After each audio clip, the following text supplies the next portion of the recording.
Hello everyone, मैं शास्त्रांगद।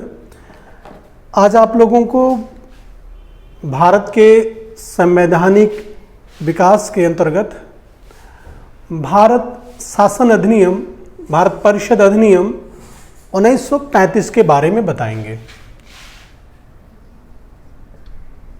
भारत परिषद अधिनियम 1935, इसके संबंध में चर्चा करेंगे। थोड़ा सा इस अधिनियम को जानने से पहले इसके संबंध में थोड़ा सा पहले जान लीजिए। जो 1919 का अधिनियम बना था उसमें यह उल्लेख था, जो उसका पैरा था 84A पैरा में यह उल्लेख किया गया था कि इस अधिनियम के बनने के बाद 10 साल के बाद ब्रिटिश पार्लियामेंट की सिफारिश पर एक आयोग का गठन किया जाएगा और वह आयोग जांच करेगा कि ये जो 1919 का अधिनियम बना है, क्या इसके द्वारा लागू होने के बाद क्या भारत के लोगों को उत्तरदायी पूर्ण शासन दिया जाए कि ना दिया जाए या उसको सीमित किया जाए। ये उल्लेख किया गया था कि 10 साल के बाद, इस संविधि को लागू होने के 10 साल बाद एक आयोग का क्या होगा, गठन किया जाएगा, जो 1919 के अधिनियम की क्या करेगा, समीक्षा करेगा कि भारतीयों को उत्तरदायित्वपूर्ण शासन दिया जाए या उत्तरदायित्वपूर्ण संस्थाओं को विकसित किया जाए या उन्हें सीमित किया जाए। 10 साल के बाद की बात कही गई थी। लेकिन जब ब्रिटेन की जो गवर्नमेंट थी, कंजर्वेटिव गवर्नमेंट थी, और जिसके जो पीएम थे वो वाल्डविन थे, वाल्डविन पीएम थे, वाल्डविन, मिस्टर वाल्डविन। 1927 में इनको ये लगने लगा कि ये चुनाव हार जाएंगे और जो सत्ता आएगी वह लेबर पार्टी के हाथ में आ जाएगी। तो इसीलिए वो नहीं चाहते थे कि भारत जैसे देश पर कोई निर्णय लेबर पार्टी ले, चूंकि लेबर पार्टी को उदार माना जाता था और उसको हितैषी माना जाता था। तो इसीलिए इन्होंने बड़ी जल्दबाजी में, जो ये वहाँ के प्रधानमंत्री वाल्डविन थे, इन्होंने बड़ी जल्दबाजी में, यानी कि 2 साल पहले ही 1919 के अधिनियम की समीक्षा के लिए एक कमीशन का क्या कर दिया, गठन कर दिया। इन्होंने 2 साल पहले ही उस कमीशन का क्या कर दिया, गठन कर दिया, सर जॉन साइमन की अध्यक्षता में। ये इसीलिए यह जो कमीशन था इसे साइमन कमीशन कहा गया, और इस कमीशन में सर जॉन साइमन को लेकर के टोटल 7 सदस्य थे। लेकिन इसके जो सारे सदस्य थे, सर जॉन साइमन और बाकी के जो अन्य सदस्य थे, वो सबके सब अंग्रेज थे। ये कमीशन जो बनाया गया था, इसीलिए भारतीयों ने इस कमीशन का क्या किया, विरोध किया। उन्होंने कहा कि भारत के बारे में आप संविधान बनाने के लिए, अधिनियम बनाने के लिए एक आप आयोग गठित कर रहे हैं और उस आयोग में भारतीयों को शामिल ही नहीं कर रहे हैं। तो इसीलिए जब यह जो साइमन कमीशन है 3 फरवरी 1928 को बॉम्बे उतरा, सब पार्टियों ने इसका विरोध किया। कांग्रेस ने भी विरोध किया, मुस्लिम लीग ने विरोध किया, लगभग सभी पार्टियों ने इसका क्या किया, विरोध किया। अम्बेडकर ने इसका समर्थन किया था, पता नहीं क्यों। सब पार्टियों ने इसका क्या किया, विरोध किया। विरोध करने का जो कारण था वो यह था कि इसके सारे जो सदस्य थे वो कौन थे, अंग्रेज थे। इसीलिए इस कमीशन का क्या किया गया, विरोध किया गया। बहरहाल जो भी है, और इस कमीशन के नियुक्त करने के बाद आप देखेंगे 1929 में जो ब्रिटेन की कंजर्वेटिव पार्टी थी वो चुनाव हार गई, और अब ब्रिटेन में लेबर पार्टी के प्रधानमंत्री थे रैमजे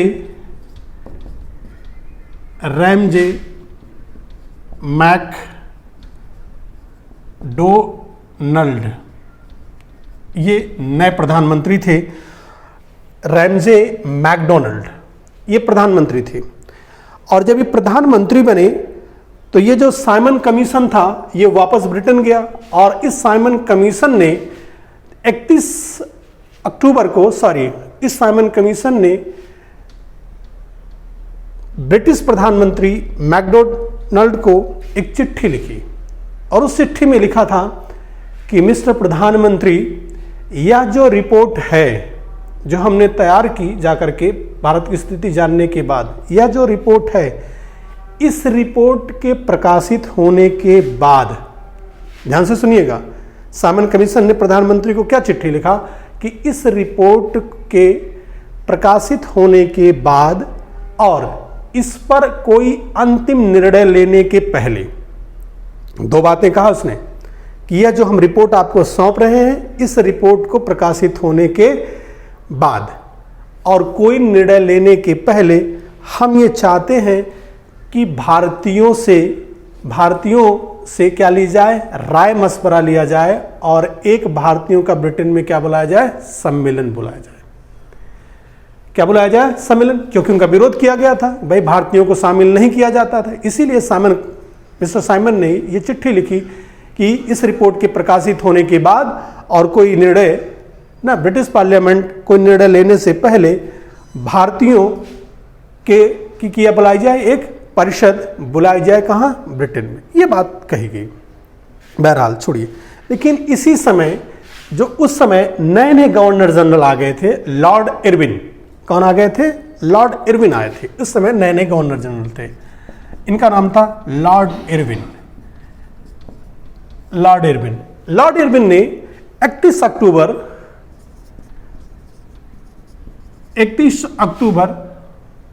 1929 को यह घोषणा की।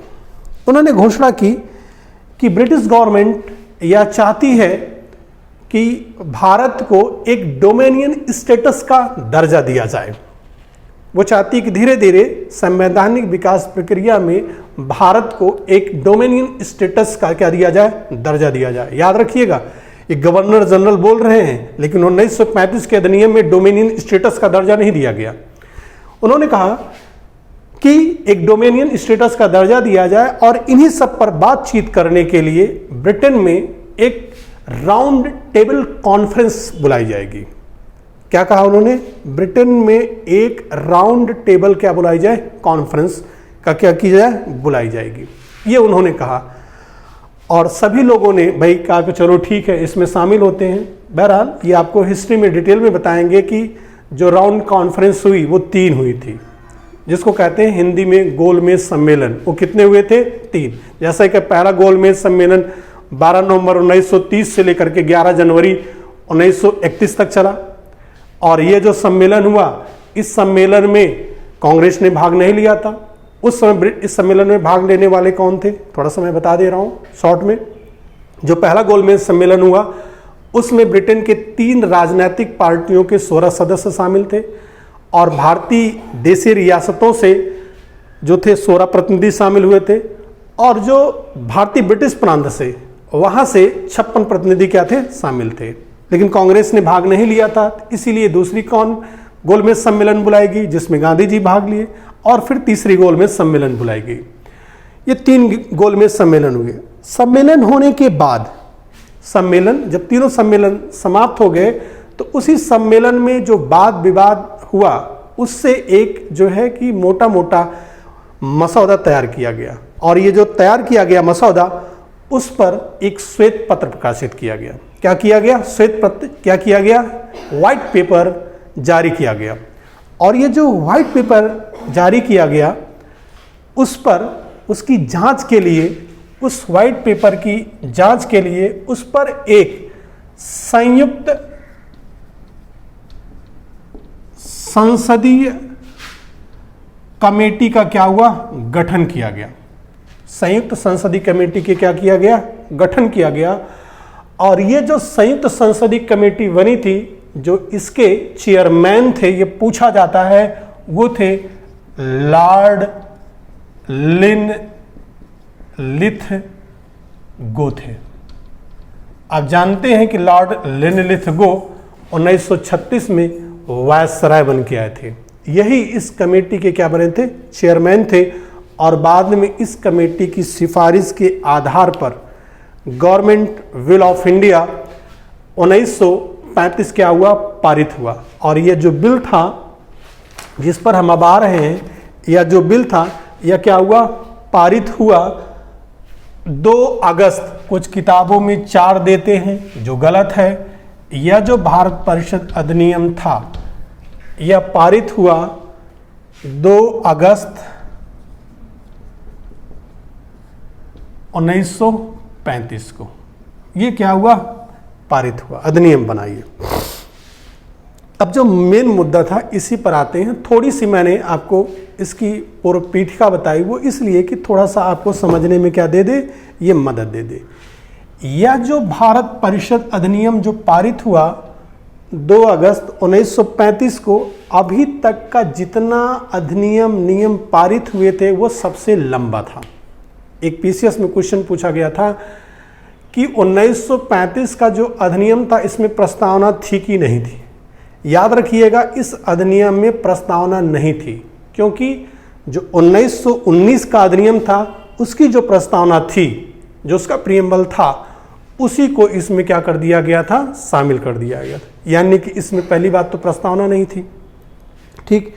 दूसरी चीज, यह जो अधिनियम पारित हुआ था यह अभी तक के जितने भी अधिनियम पारित हुए थे यह सबसे बड़ा और विस्तृत था और उलझाऊ भी था ये। और जो यह अधिनियम था इसमें पूछा जाता है कुल 321 अनुच्छेद थे। कितने अनुच्छेद थे? 321 अनुच्छेद थे और 10 अनुसूचियां थी। अनुसूची कितनी थी? 10 अनुसूची थी और 14 भाग थे। भाग कितने थे? 14 थे इसके। यानी कि ये सबसे क्या था? लंबा था, ब्यौरेवार संविधान था ये। अब इसकी थोड़ा सा हम एक एक चर्चा करते हैं। क्या क्या इस अधिनियम में कहा गया था? इस अधिनियम में एक परसंघीय शासन व्यवस्था की बात की गई थी और ये कहा गया था कि एक अखिल भारतीय, क्या कहा गया? एक अखिल भारतीय संघ का क्या होगा? निर्माण होगा। ये बात कही गई। ठीक है, एक अखिल भारतीय संघ का निर्माण होगा, तो कैसे होगा? तो ये कहा गया था कि इसमें जो ब्रिटिश प्रांत हैं, कौन है? ब्रिटिश प्रांत हैं वो होंगे। और कौन होंगे? दूसरा, जो उस समय के आयुक्त प्रांत थे, जो कमिश्नरी प्रांत थे वो होंगे, ये होंगे आयुक्त प्रांत होंगे। और प्लस इसमें कौन होगा? देसी रियासतें होंगी, ये होगी। लेकिन एक चीज यहां यह कही गई कि इस अखिल भारतीय संघ में शामिल होने के लिए ये जो देसी रियासतें हैं वे क्या हैं? स्वतंत्र हैं। ये इच्छा पर इनकी निर्भर है कि ये अखिल भारतीय संघ में शामिल हो या ना हो। ये निर्णय इनको स्वयं लेना है। अब इसका परिणाम ये निकला कि ये जो देशी रियासतें थीं ये इस अखिल भारतीय संविधान में, अखिल भारतीय संघ में शामिल नहीं हुई। यानी कि जो अखिल भारतीय संघ की कल्पना की गई थी इस अधिनियम में वह पूरी नहीं हुई। लेकिन ये जो ब्रिटिश प्रांत थे, जो आयुक्त प्रांत थे, ये लोग जो संवैधानिक जो स्ट्रक्चर बनाया गया था, परसंघीय प्रणाली का जो स्ट्रक्चर बनाया गया था वो इन पर क्या हुआ? लागू हुआ। इनके न शामिल होने के बाद भी परसंघीय प्रणाली का जो स्ट्रक्चर था वो क्या हुआ? लागू हुआ। और इसमें एक चीज ये की गई कि पहली बार प्रशासन के जो विषय थे, जो विधियां थीं, उनको 3 भागों में बांटा गया। अब ये जो प्रशासन या विधि के जो विषय थे उनको 3 भागों में बांटा गया। कितने भागों में? 3। पहले कहा गया संघ सूची ये, और इस सूची में कुल 59 विषय रखे गए। कितने रखे गए? 59 विषय संघ सूची में, इसमें। और फिर उसके बाद दूसरी राज्य सूची बनाई गई। कौन बनाई गई? राज्य सूची। और इसमें 54 विषय रखे गए। कितने रखे गए? 54 विषय। तीसरी समवर्ती सूची बनाई गई। कौन बनाई गई? समवर्ती सूची। इसमें 36 विषय रखे गए। यानी कि जो संघ सूची थी उस पर, जो संघ सूची थी उस पर केंद्र को संघ को विधि बनाने का पूरी तरह क्या था? अधिकार था। अभी आगे बताएंगे कि यहां पर और क्या किया गया। पहली बार जो राज्य सूची थी उस पर विधि बनाने का पूरी तरह अधिकार प्रांतों को दिया गया, पूरी तरह। यानी कि प्रांतों में जो स्वायत्तता लाई गई, पूछा जाता है कि किस अधिनियम के द्वारा प्रांतों को स्वायत्तता दी गई, तो वो भारत परिषद अधिनियम 1935 के द्वारा प्रांतों को क्या दी गई? स्वायत्तता दी गई। और तीसरी जो विषयों की सूची बनाई गई वो समवर्ती सूची थी। ये जो समवर्ती सूची थी इसमें ऐसे विषय थे कि इन विषयों पर केंद्र और राज्य को विधि बनाने का क्या था? अधिकार था। लेकिन अगर इन दोनों की विधियों में विरोध हो जाता है, क्या हो जाता है? विरोध, क्रैश। अगर विरोध होता है तो संघ यानी कि केंद्र के द्वारा जो विधि बनाई जाएगी वो क्या होगी? मान्य होगी। ये इसमें सिंपल सी ये बात कही गई। बहरहाल अब थोड़ा सा जो स्ट्रक्चर था, जो संघ में जो स्ट्रक्चर बनाया गया, थोड़ा सा उसको देखिए कैसे था। जैसे कि आप जानते हैं कि 1919 के अधिनियम में जो केंद्रीय विधानमंडल था उसे द्विसदन बना दिया गया था। उसको इस बार भी क्या रखा गया? अस्थायी रखा गया। ये आपका केंद्रीय विधानमंडल था, ये था। इसमें थोड़ा सा देखिए, ये ऊपर कौन होते थे? वायसराय प्लस उनकी, ठीक है, कार्यकारिणी, एग्जीक्यूटिव काउंसिल, कार्यकारिणी परिषद, ये था। फिर उसके बाद आपके सदन थे। एक आपका था स्टेट काउंसिल। ये क्या था? स्टेट काउंसिल, जिसे उच्च सदन कहा गया था। दूसरा था लेजिस्लेटिव असेंबली, जिसे विधानमंडल कहा गया। लेजिस्लेटिव असेंबली ये था। अब थोड़ा सा देखिए, पिछली बार हमने आपको कहा था कि प्रांतों में द्वैध शासन लागू किया गया था। द्वैध शासन का मतलब था कि कुछ विषय ऐसे थे जिनमें गवर्नर और उसकी कार्यकारिणी परिषद के ही सदस्य कानून बना सकते थे, यानी कि वो आरक्षित विषय थे। और कुछ विषयों को हस्तांतरित किया गया था, जिनमें विधानमंडल के सदस्य उनके मंत्रियों को दिया गया था, उस पर वो कानून बनाते थे। अब इस अधिनियम में याद रखिएगा, कई बार कई एग्जामों में पूछा गया कि किस अधिनियम के द्वारा प्रांतों में द्वैध शासन को समाप्त किया गया और केंद्र में द्वैध शासन को लागू किया गया। तो वह अधिनियम भारत परिषद अधिनियम 1935 था, जिसमें प्रांतों में द्वैध शासन को समाप्त करके केंद्र में द्वैध शासन को क्या किया गया? लागू किया गया। यानी कि अब जो केंद्रीय विषय थे उसको दो भागों में बांटा गया। केंद्रीय विषय को दो भागों में बांटा गया। एक आरक्षित विषय थे, दूसरा हस्तांतरित विषय थे। हस्तांतरित विषय थे, ये थे। ये जो आरक्षित विषय थे, जैसे वैदेशिक मामले, देशी रियासतों संबंधित मामले, ठीक है, सेना से संबंधित मामले, ईसाई धर्म से संबंधित मामले और जनजातियों से संबंधित मामले, वैदेशिक मामले, ठीक है, कौन से? वैदेशिक मामले और देशी रियासतों संबंधित मामले, धर्म से संबंधित मामले, जनजाति क्षेत्रों के मामले और सैन्य क्षेत्र के मामले। ये ऐसे आरक्षित विषय थे जिन पर वायसराय की कार्यकारिणी परिषद के द्वारा क्या बनाया जाता था? कानून बनाया जाता था। यानी कि इस पर विधि बनाने का जो अधिकार था वो वायसराय और उसकी एग्जीक्यूटिव काउंसिल के पास था, और जो हस्तांतरित विषय थे वो इन दोनों सदनों के पास थे। इनके जो मंत्री थे उन्हीं के माध्यम से वायसराय उस पर क्या करता था, शासन करता था। ये चीज हो गई। और इसमें जो स्टेट काउंसिल थी और लेजिस्लेटिव असेंबली थी, अब इसमें इस बार क्या किया गया, परिवर्तन किया गया। क्या किया गया, परिवर्तन किया गया। ये जो स्टेट काउंसिल थी, ये स्टेट काउंसिल थी, इसके जो सदस्यों की संख्या निश्चित की गई वो 260 की गई। कितनी की गई, 260। और इस 260 में ये कहा गया कि इसके 40%, कितने, 40% जो मेंबर होंगे वो देसी रियासतों से आएंगे, यानी कि इसके 104 सदस्य कहां से आएंगे, ये देसी रियासतों से आएंगे, ये यहां से आएंगे। इसके 260 सदस्यों में से 104 सदस्य कहां से आएंगे, यहां से आएंगे। और इसमें इस बार लेजिस्लेटिव असेंबली के सदस्यों की संख्या क्या कर दी गई, बढ़ा दी गई। और इसमें जो सदस्यों की संख्या अब बढ़ा करके 375 की गई। कितना, 375 की गई। और इसमें भी विभाजन किया गया।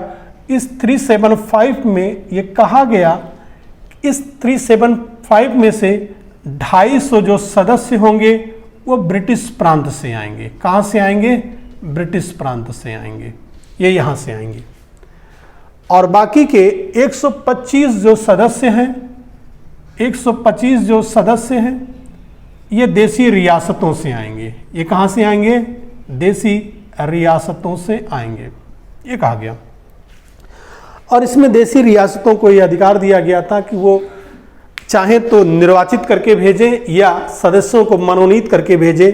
तो इसीलिए जो देसी रियासत के जो सदस्य थे उनको मनोनीत करके वो लोग नाम निर्दिष्ट जिनको कर दिए वैसे शामिल। बाकी के जो ब्रिटिश प्रांत के जो सदस्य थे ये चुनाव के द्वारा इनको आना था। दूसरा, ये जो लेजिस्लेटिव असेंबली थी अब इसका कार्यकाल 5 वर्ष किया गया।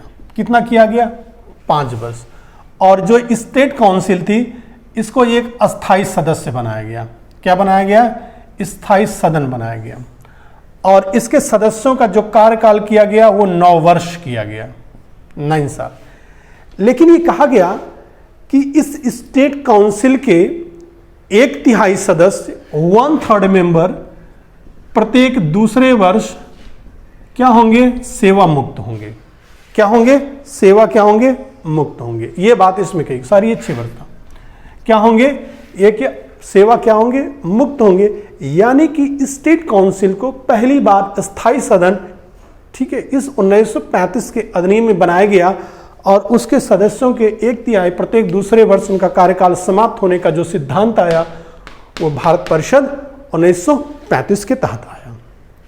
और ये जो दोनों को अभी भी अधिकार क्या थे, समान थे। लेकिन अब ये कहा गया कि जो फाइनेंशियल बिल है, जो वित्त विधेयक है, वो यहां पर आएगा। कहां आएगा, यहां पर आएगा। और वायसराय की पूर्व सहमति से आएगा। बाकी चीजों में दोनों काउंसिल को समान अधिकार दिए गए थे। और दोनों सदनों का जो अधिवेशन बुलाता था वो वायसराय बुलाता था। अधिवेशन सत्र बुलाना, सत्रावसान करना और इनको भंग करने का जो अधिकार था वो किसके पास था, वो वायसराय के पास था। दोनों के बीच कोई विवाद होता था तो उन विवादों को दूर करने के लिए जो संयुक्त बैठक बुलाते थे वो कौन बुलाते थे, वो वायसराय बुलाते थे। यानी कि आप देखेंगे जो हम आपको संविधान में आगे पढ़ाएंगे वो सारी व्यवस्थाएं अब आपको यहां क्या हो रही हैं, दिखलाई पड़ रही हैं। ये जो हस्तांतरित विषय थे उन विषयों पर इस विधानमंडल को पूरा अधिकार था कि वो उस पर क्या बनाए, विधि बनाए। अब उनको क्या दिया गया, अधिकार दिया गया। लेकिन वह विधि तभी बन सकता था जब वायसराय उस पर क्या दे सकता था, अनुमति दे सकता था। दूसरी चीज, वायसराय को यह अधिकार था कि विधानमंडल के द्वारा पारित अधिनियम को वह वीटो कर सकता था। क्या कर सकता था, वीटो कर सकता था। यहां विधानमंडल के द्वारा जो मंत्री चुने जाते थे वो विधानमंडल के प्रति उत्तरदायी होते थे। लेकिन ये जो वायसराय था यह विधानमंडल के प्रति उत्तरदायी नहीं होता था, क्योंकि यह इसका उत्तरदायित्व आप जानते हैं यह राज्य सचिव के द्वारा, किसके द्वारा, यह वायसराय राज्य सचिव के द्वारा यह ब्रिटिश पार्लियामेंट के प्रति, क्राउन के प्रति क्या होता था, यह उत्तरदायित्व था। अभी भी यहां विधानमंडल से इसके पास उत्तरदायित्व नहीं था, इसीलिए बहुत सारे मामलों में वह वीटो कर देता था, अध्यादेश जारी कर देता था। तो इसीलिए इनको बहुत सारे अधिकार नहीं दिए गए थे, यानी कि अभी भी ये एक शक्तिहीन, बहुत मायनों में ये शक्तिहीन संस्थाएं क्या थी, ये बनी रही।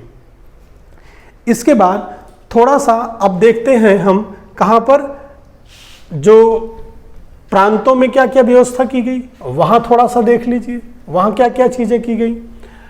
प्रांतों में पहली बार स्वतंत्रता दी गई। जो प्रांतों में जो राज्य सूची के जो विषय का उल्लेख किया गया, किसको, राज्य सूची के जिन विषयों का उल्लेख किया गया, अब उन पर प्रांत की विधानमंडल को पूरा अधिकार था कि वो उस पर विधि बनाए। अब प्रांत के विधानमंडल देखिए,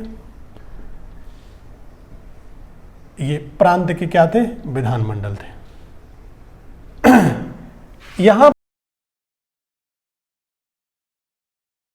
बस उसकी एग्जीक्यूटिव काउंसिल है, कार्यकारिणी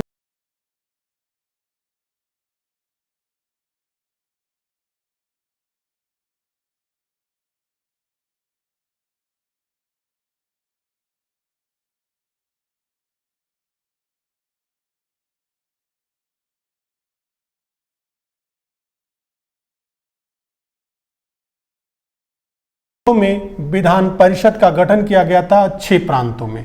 कितने प्रांतों में, 6 प्रांतों में विधान परिषद का गठन किया गया था। आपको याद रखने के लिए मैं बताऊंगा कि पहले आप ऊपर से चलिए, पूर्वोत्तर से असम, फिर असम के बगल आएंगे बंगाल आएगा, बंगाल के बाद कौन आएगा, बिहार आएगा, बिहार के बाद आपका यूपी आएगा। उस समय से संयुक्त प्रांत कहते थे, यानी कि उत्तर भारत से 4 राज्य हो गए और दक्षिण भारत 2 ही राज्य थे, एक आपका मद्रास था, दूसरा बॉम्बे प्रांत था। यानी कि इस अधिनियम के द्वारा 6 राज्यों में द्विसदन की व्यवस्था की गई थी। उनके नाम हैं असम, दूसरा बंगाल, तीसरा बिहार, चौथा संयुक्त प्रांत,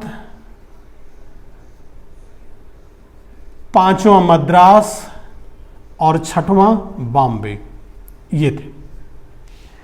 यानी कि 6 प्रांत ऐसे थे जिनमें द्विसदन की व्यवस्था की गई, विधानसभा और विधान परिषद, ये व्यवस्था की गई।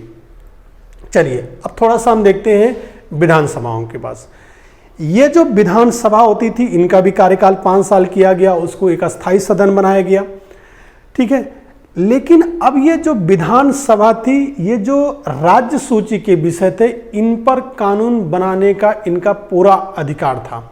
और इन्हीं विधानसभा के सदस्यों में से मंत्रि परिषद का क्या होता था, चुनाव होता था। और ये जो मंत्रि परिषद होती थी, यह विधानमंडल के प्रति क्या होती थी, उत्तरदायी होती थी। लेकिन ये जो गवर्नर हैं, इनके पास 3 अधिकार थे।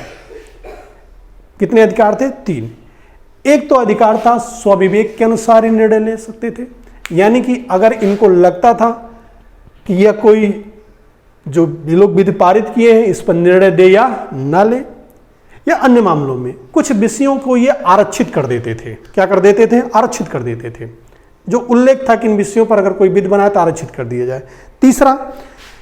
तीसरा ये था कि ये जो गवर्नर है, ये मंत्रि परिषद की सलाह से कार्य करेंगे। आगे आप देखेंगे जो हमारा संविधान है उसमें ये कहा गया कि जो गवर्नर है वो मंत्रि परिषद की क्या करें, सलाह से काम करेंगे। यानी कि इसमें ये कहा गया, ये जो गवर्नर होते थे, इनकी जो नियुक्ति होती थी, इनकी नियुक्ति ब्रिटेन के महाराज के द्वारा होती थी। यानी कि ये वायसराय के द्वारा नियुक्त नहीं होते थे और इसीलिए ये वायसराय के अधीन नहीं होते थे, यानी कि उनके नीचे नहीं है ये, क्योंकि इनकी नियुक्ति कौन कर रहा है, ब्रिटेन का महाराज कर रहा है। तो इसीलिए ये वायसराय के अधीन यानी गवर्नर जनरल के अधीन ये नहीं होते थे। और आप देख रहे हैं ये मंत्रिपरिषद परिषद की सलाह से कार्य कर रहे हैं, इसीलिए यहाँ पर एक उत्तरदायीपूर्ण प्रांतों में एक उत्तरदायीपूर्ण शासन की क्या की गई, स्थापना की गई। और ये भी जो गवर्नर थे ये सदन को बुलाते थे, उसको भंग कर सकते थे, यानी कि सारे अधिकार इनके पास था। किसी भी विधेयक पर ये वीटो कर सकते थे और कोई भी विधेयक अधिनियम तभी बनता था जब गवर्नर उस पर क्या दे दे, अपनी अनुमति दे दे। ये तो हो गया स्ट्रक्चर, कहाँ पर, यहाँ विधान सभा का, राज्यों की। लेकिन इस अधिनियम के द्वारा कुछ और चीजें की गई जो थोड़ा सा कभी पूछा जाता है आपसे, जैसा कि भारत परिषद अधिनियम 1935 के द्वारा एक फेडरल न्यायालय, एक संघीय न्यायालय की स्थापना की गई। क्या बना, एक संघीय न्यायालय की स्थापना की गई। ये जो संघीय न्यायालय था इसमें एक मुख्य न्यायाधीश होने थे और ये कहा गया कि अधिकतम 6 न्यायाधीश होंगे, ये हो गए। और ये जो न्यायाधीश हैं इनकी जो नियुक्ति होनी थी वो ब्रिटेन के महाराज के द्वारा होनी थी, यानी कि न्यायालय के न्यायाधीशों की जो नियुक्ति होती वो ब्रिटेन के किससे होती, न्यायाधीश से होती। और ये जो संघीय न्यायालय था इसको प्रारंभिक अधिकारिता, अपीलीय अधिकारिता, ये सब उसको क्या दी गई थी, अधिकारिता की दी गई थी। लेकिन इस न्यायालय के निर्णय के खिलाफ प्रिवी काउंसिल में अपील दायर की जा सकती थी। याद रखिएगा, न्यायालय के जो संघीय न्यायालय बना, इस न्यायालय के खिलाफ प्रिवी काउंसिल में अपील दायर की जा सकती थी। और यह जो न्यायालय का जो उद्घाटन हुआ वो 2 अक्टूबर को गांधी जयंती होती थी, उसके पहले ही 1 अक्टूबर 1937 को यह कार्य शुरू किया। कहां, नई दिल्ली में इसकी स्थापना हुई थी। याद रखिएगा, एक मुख्य न्यायाधीश और 6 अतिरिक्त न्यायाधीश यानी कि अन्य न्यायाधीशों का क्या किया गया था, प्रावधान किया गया था। और इनकी नियुक्ति किससे होनी थी, ब्रिटेन के महाराज से होनी थी। 1-2 चीजें और इसमें जो की गई, जो राज्य सचिव को सलाह देने के लिए, आप याद करिए कि राज्य सचिव को सलाह देने के लिए एक इंडिया काउंसिल बनी थी। क्या बनी थी, इंडिया काउंसिल। शुरू में जब बनी थी उसमें 15 सदस्य थे, लेकिन 1919 के अधिनियम में उसके सदस्यों की संख्या घटा करके न्यूनतम 8 और अधिकतम कितनी की गई, 12 की गई। इस अधिनियम के द्वारा इंडियन काउंसिल, भारत परिषद जो ब्रिटेन में थी, जो राज्य सचिव को सहायता और सलाह देती थी, इसके द्वारा भारत परिषद को, इंडियन काउंसिल को समाप्त किया गया। भारतीय परिषद को पूछा जाता है कि किस अधिनियम के द्वारा समाप्त किया गया, तो इसी अधिनियम के द्वारा समाप्त किया गया। दूसरा महत्वपूर्ण चीज पूछा जाता है कि इसी अधिनियम के द्वारा बर्मा को भारत से अलग किया गया। बर्मा को भारत का एक प्रांत बनाया गया था, लेकिन इस अधिनियम के द्वारा बर्मा को या म्यांमार को, किसको, म्यांमार को भारत से क्या किया गया, अलग किया गया। 2 और प्रांतों का गठन किया गया इस अधिनियम के तहत। एक सिंध को नया प्रांत बनाया गया, किसको, सिंध को, और दूसरा किसको बनाया गया, उड़ीसा को एक नया प्रांत बनाया गया। यानी कि इस अधिनियम के द्वारा ये कुछ महत्वपूर्ण क्या किए गए थे, परिवर्तन किए गए थे।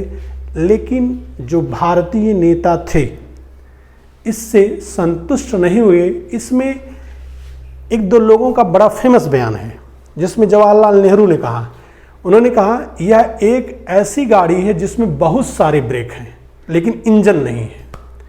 उन्होंने कहा यह जो अधिनियम है इसमें यह एक ऐसी गाड़ी है जिसमें बहुत सारे ब्रेक हैं लेकिन किंतु उसमें क्या नहीं है, इंजन ही नहीं है। जिन्ना ने कहा यह पूरी तरह से यह क्या है, सड़ा गला है। बहरहाल जो भी है, यह जो 1935 का जो अधिनियम है बाद में चल करके पूरी हमारी संवैधानिक संरचना, प्रशासनिक संरचना इसी पर आधारित है। इसीलिए जब संविधान बनाने के लिए एक संविधान सभा का गठन हो रहा था तो अंबेडकर ने कहा कि नए संविधान की क्या जरूरत है, जो हमारा 1935 का जो संविधान है वही पर्याप्त है, सारी चीजें तो उसमें ही हैं। उसमें सारी चीज़ें हैं, इसीलिए नया संविधान बनाने की ज़रूरत नहीं है। आप देखेंगे कि हमारे जो संविधान बना उसकी 1/4 चीज़ें इसी से ली गई हैं।